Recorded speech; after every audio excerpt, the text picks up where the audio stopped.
السلام علیکم دوستو، اسلامی ادوار چینل پہ آپ سب کو خوش آمدید کہتا ہوں۔ آج میں آپ کے لیے شمشیر بے نیام کی 63rd ایپیسوڈ لے کے آیا ہوں۔ تو چلیے آئیے شروع کرتے ہیں۔ سواروں کے کمانداروں نے معنیٰ کو تفصیل سے بتایا کہ انہوں نے تلاشی کس طرح لی ہے اور کیا کچھ دیکھا ہے۔ کہیں بھی انہیں کوئی ایرانی سپاہی نظر نہیں آیا تھا۔ اس عورت کا اپنا قبیلہ تھا جس کے آدمی تیروں، تلواروں اور برچھیوں وغیرہ سے مسلح تھے۔ ان میں معنیٰ کے سواروں کے خلاف لڑنے کی ہمت نہیں تھی۔ قلعے کی مالکن نے انہیں لڑنے کی اجازت بھی نہیں دی تھی۔ اس قلعے کو اپنی اطاعت میں لینا ضروری تھا کیونکہ یہ کسی بھی موقع پر ایرانیوں کے کام آ سکتا تھا۔ معنیٰ نے ادھر ادھر دیکھا، وہ عورت اسے نظر نہ آئی۔ معنیٰ اندر چلا گیا۔ کچھ ملا میرے قلعے سے؟ عورت نے پوچھا۔ نہیں، معنیٰ نے جواب دیا۔ میرے لیے شک رفع کرنا ضروری تھا اور اب یہ پوچھنا ضروری سمجھتا ہوں کہ میرے کسی سوار نے تمہارے کسی آدمی یا عورت کو یا میں نے تمہیں کوئی تکلیف تو نہیں دی؟ نہیں، عورت نے کہا اور ذرا سوچ کر بولی، لیکن تم چلے جاؤ گے تو مجھے بہت تکلیف ہوگی۔ کیا تم ایرانیوں کا خطرہ محسوس کر رہی ہو؟ معنیٰ نے پوچھا، یا تمہارے دل میں مسلمانوں کا ڈر ہے؟ دونوں میں سے کسی کا بھی نہیں، عورت نے جواب دیا۔ مجھے تنہائی کا ڈر ہے۔ تم چلے جاؤ گے تو مجھے تنہائی کا احساس ہوگا جو تمہارے آنے سے پہلے نہیں تھا۔ معنیٰ نے اسے سوالیہ نگاہوں سے دیکھا۔ تم اپنے فرض میں اتنے الجھے ہوئے ہو کہ تمہیں یہ بھی احساس نہیں رہا کہ تم ایک جوان آدمی بھی ہو، عورت نے کہا۔ فاتح سب سے پہلے مجھ جیسی عورت کو اپنا کھلونا بناتے ہیں۔ میں نے تم جیسا آدمی کبھی نہیں دیکھا۔ اب دیکھا ہے تو دل چاہتا ہے کہ دیکھتی ہی رہوں۔ کیا میں تمہیں اچھی نہیں لگی؟ معنیٰ نے اسے غور سے دیکھا، سر سے پاؤں تک، پھر پاؤں سے سر تک دیکھا۔ اسے ایک آواز سنائی دی، خدا کی قسم، میں نے قلعے سر کرنے والوں کو ایک عورت کی تیکھی نظروں اور اداؤں سے سر ہوتے دیکھا ہے۔ کیا تم ہوش میں نہیں ہو؟ عورت نے پوچھا۔ میں شاید ضرورت سے زیادہ ہوش میں ہوں، معنیٰ نے کہا۔ تم مجھے اچھی لگتی ہو یا نہیں، یہ بعد کی بات ہے۔ اس وقت مجھے تمہارا قلعہ اچھا لگ رہا ہے۔ کیا میرا یہ تحفہ قبول کرو گے؟ عورت نے کہا۔ طاقت سے قلعہ سر کرنے کی بجائے مجھ سے یہ قلعہ محبت کے تحفے کے طور پر لے لو تو کیا یہ اچھا نہیں رہے گا؟ محبت؟ معنیٰ نے زیر لب کہا، پھر سر جھٹک کر جیسے بیدار ہو گیا ہو کہنے لگا، محبت کا وقت نہیں۔ میں تمہارے ساتھ شادی کر سکتا ہوں۔ اگر تم رضامند ہو تو پہلے اپنے سارے کے سارے قبیلے سمیت اسلام قبول کرو۔ میں نے قبول کیا، عورت نے کہا۔ میں اس مذہب پر جان بھی دے دوں گی جس کے تم پیروکار ہو۔ دو مورخوں طبری اور ابن رتا نے اس خاتون کا ذکر ذرا تفصیل سے کیا ہے، لیکن دونوں کی تحریروں میں اس خاتون کا نام نہیں ملتا۔ شہنشاہ فارس اردو شیر آگ بگولا ہوا جا رہا تھا۔ اسے ہرمز پر غصہ آ رہا تھا جس نے کمک مانگی تھی۔ کمک بھیجنے کے بعد اسے ابھی کوئی اطلاع نہیں ملی تھی کہ میدان جنگ کی صورتحال کیا ہے۔ وہ دربار میں بیٹھتا تو مجسمہ تاب بنا ہوتا، محل میں وہ کہیں بھی ہوتا تو اس کیفیت میں ہوتا کہ بیٹھے بیٹھے اٹھ کھڑا ہوتا، تیز تیز ٹہلنے لگتا اور بلا وجہ کسی نہ کسی پر غصہ جھاڑنے لگتا۔ اس روز وہ باغ میں ٹہل رہا تھا جب اسے اطلاع ملی کہ ایک قارون کا قاصد آیا ہے۔ بجائے اس کے کہ وہ قاصد کو بلاتا، وہ قاصد کی طرف بڑی تیزی سے چل پڑا۔ کیا قارون نے ان صحرائی گیدڑوں کو کچل ڈالا ہے؟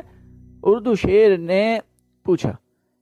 شہنشاہ فارس، قاصد نے کہا، جان بخشی ہو، شہنشاہ کا غلام اچھی خبر نہیں لایا۔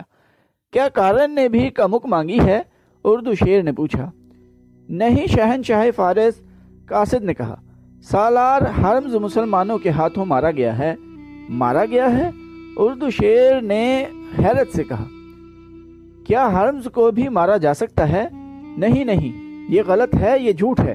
اس نے گرج کر قاصد سے پوچھا، تمہیں یہ پیغام کس نے دیا ہے؟ سالار قارن بن کریانس نے، قاصد نے کہا۔ ہمارے دو سالار قباز اور ابو شجان پسپا ہو کر آ رہے تھے۔ باقی سپاہ بھی جو زندہ تھی ایک ایک دو دو کر کے ان کے پیچھے آ رہی تھی۔ دریائے معقل کے کنارے وہ ہمیں آتے ہوئے ملے۔ انہوں نے بتایا کہ سالار ہرمز نے مسلمانوں کو انفرادی مقابلے کے لیے للکارا تو ان کا سالار خالد رضی اللہ عنہ بن ولید ہمارے سالار کے مقابلے میں آیا۔ سالار ہرمز نے اپنے محافظوں کو ایک طرف چھپا دیا تھا۔ انہوں نے مسلمانوں کے سالار کو گھیرے میں لے کر قتل کرنا تھا۔ انہوں نے اسے گھیرے میں لے بھی لیا تھا، لیکن کسی طرف سے ایک مسلمان سوار سر پر گھوڑا دوڑاتا آیا۔ اس کے ایک ہاتھ میں برچھی اور دوسرے میں تلوار تھی۔ دیکھتے ہی دیکھتے اس نے سالار ہرمز کے 6-7 محافظوں کو ختم کر دیا۔ عین اس وقت مسلمانوں کے سالار نے سالار ہرمز کو گرا لیا اور خنجر سے انہیں ختم کر دیا۔ ارد شیر کا سر جھک گیا اور وہ آہستہ آہستہ محل کی طرف چل پڑا۔ جب وہ محل میں پہنچا تو اس نے یوں دیوار کا سہارا لے لیا جیسے اسے ٹھوکر لگی ہو، اور گرنے سے بچنے کے لیے اس نے دیوار کا سہارا لے لیا ہو۔ وہ اپنے کمرے تک دیوار کے سہارے پہنچا۔ کچھ دیر بعد محل میں ہڑبونگ سی مچ گئی۔ طبیب دوڑے آئے۔ ارد شیر پر کسی مرض کا اچانک حملہ ہو گیا تھا۔ یہ صدمے کا اثر تھا۔ فارس کی شہنشاہی شکست سے ناآشنا رہی تھی۔ اسے پہلی ضرب رومیوں کے ہاتھوں پڑی تھی اور فارس کی شہنشاہی کچھ حصے سے محروم ہو گئی تھی۔ اب اس شہنشاہی کو اس قوم کے ہاتھوں چوٹ پڑی تھی جسے ارد شیر قوم سمجھتا ہی نہیں تھا۔ ارد شیر کے لیے یہ صدمہ معمولی نہیں تھا۔ کارن بن کریانس ابھی دریائے معقل کے کنارے پر خیمہ زن تھا۔ اس نے وہاں اتنے دن اس لیے قیام کیا تھا کہ ہرمز کی فوج کے بھاگے ہوئے کماندار اور سپاہی ابھی تک چلے آ رہے تھے۔ کارن انہیں اپنے لشکر میں شامل کرتا جا رہا تھا۔ ہرمز کے دونوں سالار قباز اور انوشجان اس کے ساتھ ہی تھے۔ وہ اپنی شکست کا انتقام لینے کا عہد کیے ہوئے تھے۔ ان کے کہنے پر کارن پیش قدمی میں محتاط ہو گیا تھا۔ قیام کے دوران اس کے جاسوس اسے اطلاعیں دیتے رہے تھے کہ مسلمانوں کی سرگرمیاں اور عزائم کیا ہیں۔ ان اطلاعوں سے اسے یقین ہو گیا تھا کہ مسلمان واپس نہیں جائیں گے بلکہ آگے آ رہے ہیں۔ خالد رضی اللہ عنہ نے جنگ سلاسل جیتنے کے بعد کاظمہ، ابلا اور چھوٹی چھوٹی آبادیوں کے انتظامی امور اپنے ہاتھ میں لے لیے تھے۔ جب وہ ان آبادیوں میں گیا تو وہاں کے مسلمانوں نے چلا چلا کر خالد رضی اللہ عنہ زندہ باد، اسلام زندہ باد، خلافت مدینہ زندہ باد کے نعرے لگائے۔ وہ سرسبز اور شاداب علاقہ تھا۔ عورتوں نے خالد رضی اللہ عنہ اور ان کے محافظوں کے راستے میں پھول پھینکے۔ اس علاقے کے مسلمانوں کو بڑی لمبی مدت بعد ایرانی جوڑو استبداد سے نجات ملی تھی۔ خالد رضی اللہ عنہ، کیا تو ہماری عصمتوں کا انتقام لے گا؟ خالد رضی اللہ عنہ کو کئی عورتوں کی آوازیں سنائی دی۔ ہمارے جوان بیٹوں کے خون کا انتقام، خالد رضی اللہ عنہ انتقام۔ یہ ایک شور تھا، للکار تھی، اور خالد رضی اللہ عنہ اس شور سے گزرتے جا رہے تھے۔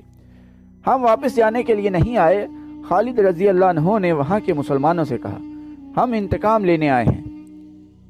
مسلمانوں کے ایک وفد نے خالد رضی اللہ عنہ کو بتایا کہ اس علاقے کے غیر مسلموں پر وہ بھروسہ نہ کرے، یہ سب فارسیوں کے مددگار ہیں۔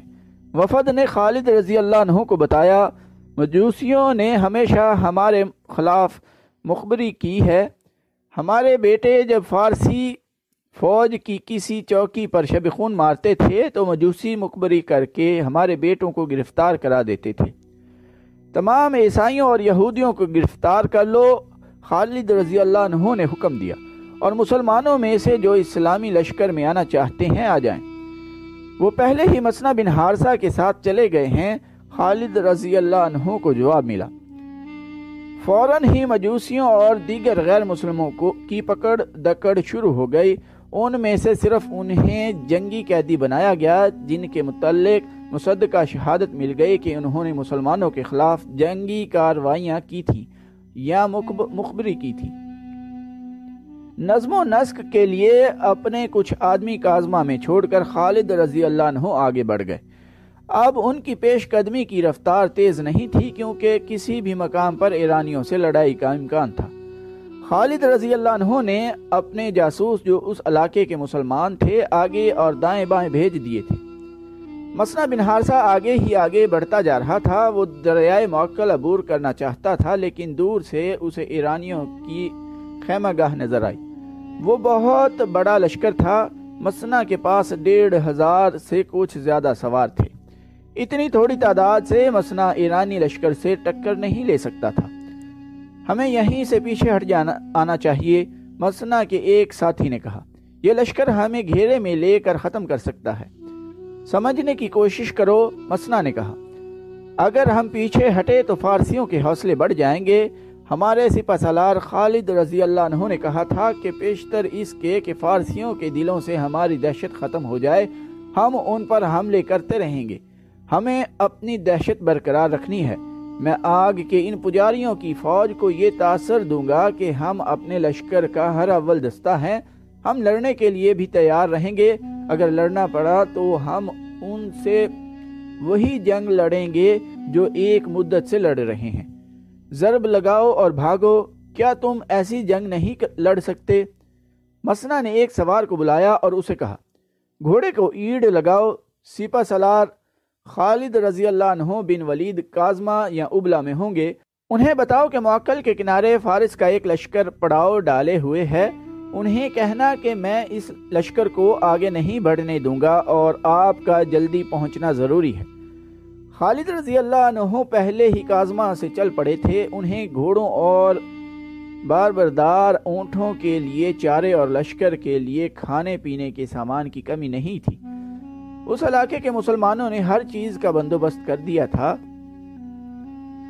خالد رضی اللہ عنہ کا راستہ کوئی اور تھا۔ وہ ابلا سے کچھ دور کھنڈروں کے قریب سے گزر رہے تھے۔ سامنے ایک گھوڑ سوار بڑی تیز رفتار سے آ رہا تھا۔ خالد رضی اللہ عنہ نے اپنے 2 محافظوں سے کہا کہ وہ آگے جا کر دیکھیں یہ کون ہے۔ محافظوں نے گھوڑوں کو ایڑ لگائی اور آنے والے سوار کو راستے میں جا لیا۔ اس سوار نے گھوڑا روکا نہیں۔ دونوں محافظوں نے اپنے گھوڑے اس کے پہلوؤں پر کر لیے اور اس کے ساتھ آئے۔ مسنہ بن حارثہ کا پیغام لایا ہوں، دور سے ایک محافظ نے کہا۔ فارس کا ایک تازہ دم لشکر دریائے معقل کے کنارے پڑاؤ کیے ہوئے ہے۔ مسنہ کے قاصد نے خالد رضی اللہ عنہ کے قریب آ کر رکتے ہوئے کہا، تعداد کا اندازہ نہیں، آپ کے اور مسنہ کے لشکر کی تعداد سے اس لشکر کی تعداد 7-8 گنا ہے۔ فارس کے بھاگے ہوئے سپاہی بھی اس لشکر میں شامل ہو گئے ہیں۔ مسنہ کہاں ہے؟ خالد رضی اللہ عنہ نے پوچھا۔ فارسیوں کے سامنے، قاصد نے کہا۔ مسنہ نے حکم دیا ہے کہ کوئی عسکری پیچھے نہیں ہٹے گا اور ہم فارسیوں کو یہ تاثر دیں گے کہ ہم اپنے لشکر کا ہر اول ہیں۔ مسنہ نے پیغام دیا ہے کہ جلدی پہنچیں۔ خالد رضی اللہ عنہ نے اپنی فوج کی رفتار تیز کر دی اور رخ ادھر کا کر لیا جدھر مسنہ بن حارثہ تھا۔ خالد رضی اللہ عنہ کی فوج مسنہ کے سواروں سے جا ملی۔ خالد رضی اللہ عنہ نے سب سے پہلے دشمن کا جائزہ لیا۔ وہ مسنہ کے ساتھ ایک اونچی جگہ کھڑے تھے۔ دشمن جنگ کی تیاری مکمل کر چکا تھا۔ فارسی ہمیں آمنے سامنے کی لڑائی لڑانا چاہتے ہیں۔ خالد رضی اللہ عنہ نے مسنہ سے کہا، دیکھ رہے ہو ابن حارثہ، انہوں نے دریا کو اپنے پیچھے رکھا ہے۔ یہ فارسی صرف آمنے سامنے کی لڑائی لڑ سکتے ہیں۔ مسنہ نے کہا، مجھے ان کے ایک قیدی سے پتہ چلا ہے کہ ان کے 2 سالار جن کے خلاف ہم لڑے ہیں زندہ پیچھے آ گئے ہیں۔ ایک کا نام قباز ہے اور دوسرے کا انوشجان۔ انہوں نے اپنے سپہ سالار کو بتایا ہوگا کہ ہمارے لڑنے کے انداز کیسے ہیں، اسی لیے انہوں نے اپنے عقب کو ہم سے اس طرح محفوظ کر لیا ہے کہ اپنے پیچھے دریا کو رکھا ہے۔ زیادہ نہ سوچ ولید کے بیٹے، میں ان کے خلاف زمین کے نیچے سے لڑتا رہا ہوں۔ اللہ تجھے اپنی رحمت میں رکھے ابن حارثہ، خالد رضی اللہ عنہ نے کہا۔ اللہ تمہارے ساتھ ہے، میں نے یہ بھی دیکھ لیا ہے کہ ہم دریا پار نہیں کر سکتے۔ اللہ کا نام لے ابن ولید، مسنہ نے کہا، مجھے امید ہے ہم ان کی صفیں اس طرح درہم برہم کر دیں گے کہ ہمیں ان کے پہلوؤں سے آگے نکلنے اور پیچھے سے ان پر آنے کا موقع مل جائے گا۔ میرے سوار ٹک کر لڑنے والے نہیں، یہ گھوم پھر کر لڑنے والے ہیں، انہیں آگے دھکیلنے کی ضرورت نہیں۔ مشکل یہ پیش آئے گی کہ انہیں پیچھے کس طرح لایا جائے۔ فارسیوں کو دیکھ کر تو یہ شعلے بن جاتے ہیں۔ انہوں نے فارسیوں کے ہاتھوں بہت زخم کھائے ہیں۔ ابن ولید، تم جانتے ہو انہوں نے کس قسم کی غلامی دیکھی ہے۔ فارس کے ان آتش پرستوں نے اس علاقے کے مسلمانوں کو انسانوں کی طرح زندہ رہنے کے حق سے محروم کر رکھا تھا۔ ہم زرتشت کے اس آگ کو سرد کر دیں گے ابن حارثہ جس کی یہ عبادت کرتے ہیں۔ خالد رضی اللہ عنہ نے کہا، یہ خود مانیں گے کہ عبادت کے لائق ایک اللہ ہے جس کی راہ میں ہم اپنی جانیں قربان کرنے آئے ہیں۔ آؤ، میں زیادہ انتظار نہیں کرنا چاہتا۔ یہ جس طرح رکے ہوئے ہیں اس سے پتہ چلتا ہے کہ محتاط ہیں اور ان پر ہماری دھاک بیٹھی ہوئی ہے۔ تم اپنے سواروں کے ساتھ قلب میں رہو۔ مورخوں نے لکھا ہے کہ خالد رضی اللہ عنہ نے بہت سوچا کہ کسی طرح انہیں چالیں چلنے کا موقع مل جائے، لیکن ایرانیوں کا سالار قارن بن کریانس دانش مند آدمی تھا۔ اسے پتہ چل گیا تھا کہ خالد رضی اللہ عنہ کس طرح لڑتا ہے۔ قارن نے اپنے شکست خوردہ سالاروں قباز اور انوشجان کو پہلوؤں پر رکھا اور اپنے لشکر کو آگے لے آیا۔ اس لشکر کی اپنی ہی شان تھی، پتہ چلتا تھا کسی شہنشاہ کی فوج ہے۔ ان کے قدموں کے نیچے زمین ہلتی تھی۔ ادھر یثرب کے سرفروش تھے، ظاہری طور پر ان کی کوئی شان نہیں تھی۔ ایرانیوں کے مقابلے میں مسلمانوں کے ہتھیار بھی کمتر لگتے تھے، لباس بھی یوں ہی سے تھے اور ان کی تعداد ایرانیوں کے مقابلے میں بہت تھوڑی تھی۔ خالد رضی اللہ عنہ نے اپنی فوج کو آگے بڑھنے کا حکم دیا تو ہزاروں قدموں کی دھمک اور گھوڑوں کی ٹاپوں کے ساتھ کلمہ طیبہ کا ورد کوئی اور ہی تاثر پیدا کر رہا تھا۔ یہ فوج تھکی ہوئی تھی، زرتشت تازہ دم تھے۔ دونوں فوجوں کے درمیان تھوڑا سا فاصلہ رہ گیا تو خالد رضی اللہ عنہ نے اپنی فوج کو روک لیا۔ مسنا بن حارثہ اپنے سوار دستے کے ساتھ خالد رضی اللہ عنہ کے پیچھے تھا۔ دائیں اور بائیں پہلوؤں پر خالد رضی اللہ عنہ کے مقرر کیے ہوئے 2 سالار عاصم بن عمرو اور عدی بن حاتم تھے۔ تو دوستو، آج کی ایپیسوڈ ادھر ہی ختم کرتے ہیں۔ چینل کو سبسکرائب کرنا نہ بھولیے گا، لائک، کمنٹ اور شیئر بھی ضرور کیجیے گا۔ ٹائم دینے کے لیے شکریہ۔ اللہ حافظ۔